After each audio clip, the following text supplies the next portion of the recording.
آقا علیہ الصلوۃ والسلام نے ایک دن سیدنا اسرائیل علیہ السلام سے پوچھا کہ اسرائیل، تم اتنے لوگوں کی روح قبض کرتے ہو، تو کبھی کسی کی روح قبض کرتے کبھی کچھ ہوا بھی ہے دل کو کہ افسوس ہوا ہو کہ ہاں اس کی نہ کرتا؟ بے شک اللہ کے حکم سے تم مامور ہو اس کام پر، لیکن کبھی کسی کی روح قبض کرتے ایسے دل پر بوجھ آیا ہو؟ تو وہ عرض کرنے لگے کہ یا رسول اللہ صلی اللہ علیہ وآلہ وسلم، ہاں 2 بار ایسا ہوا۔ فرمایا کہ اب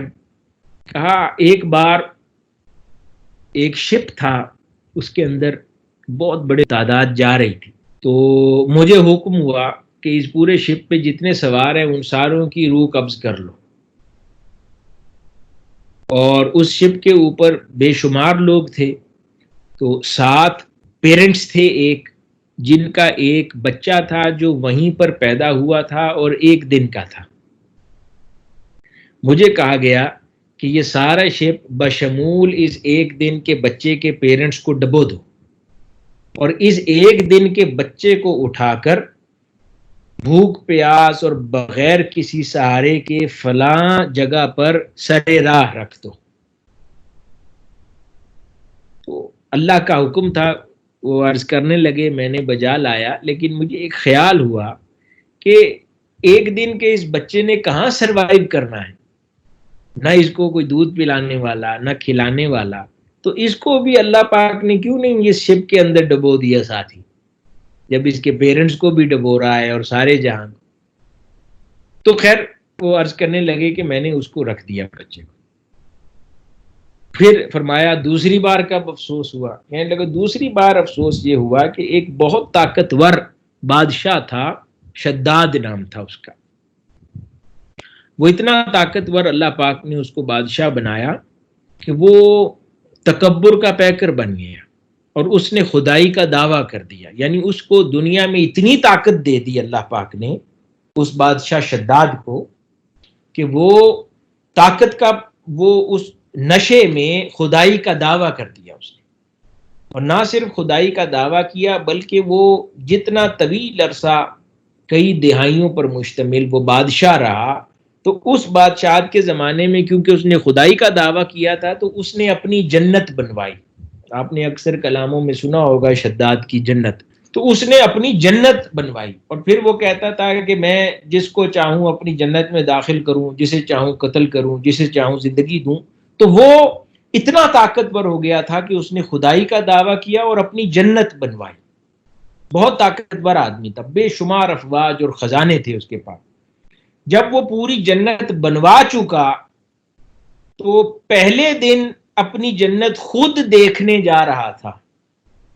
تو اس عمارت کے جو 4 دیواری بنائی تھی اس نے بہت بڑی وسیع جنت کے ارد گرد، اس کے دروازے پر کھڑا تھا، تو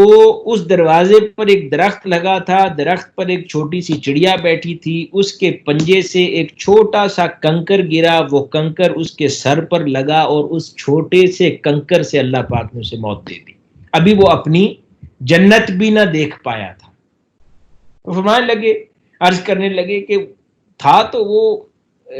خدا کا نافرمان اور خدائی کا دعویٰ کرنے والا، لیکن مجھے ایک تعجب ہوا کہ اتنا طاقتور اللہ پاک نے کر کے سال ہا سال پر اس نے جنت بنائی اور اپنی جنت نہ دیکھ سکا، اور اتنی بڑی فوج رکھنے کے باوجود ایک چھوٹے سے کنکر سے اللہ پاک نے اس کو موت دے دی۔ اس میں ایک جواب بھی ہے، آج کل جو کرونا وائرس ہمارے ساتھ کر رہا ہے، بڑی بڑی طاقتیں رکھنے والے لوگ آج ایک چھوٹے سے وائرس کے بیکٹیریا سے اور وائرس سے آج مفلوج ہو گئے۔ وہ بڑی طاقتیں اور افواج جنہوں نے دنیا میں غیظ و غضب ڈھا رکھا تھا، لاکھوں لوگوں کا قتل عام کرتے تھے اور جہاں سے گزرتے تھے ویران کر دیتے تھے جگہوں کو، اور پچھلی 2 دہائیوں میں پوری دنیا میں خون کی ندیاں بہائیں، آج ایک چھوٹے سے وائرس نے ان کو شداد کی سر پر گرنے والے اس چھوٹے کنکر کی طرح ان کو بے سر و سامان اور مجبور کر دیا۔ تو آقا علیہ السلام نے فرمایا کہ اسرائیل، تمہیں یہ جو تعجب ہوا وہ دو الگ لوگوں پر نہیں ہوا، تمہیں ایک ہی شخص پر دو بار تعجب ہوا۔ وہ عرض کرنے لگے یا رسول اللہ صلی اللہ علیہ وآلہ وسلم کیسے؟ فرمایا کہ وہ اللہ پاک نے جس ایک دن کے بچے کو تم سے بچوایا تھا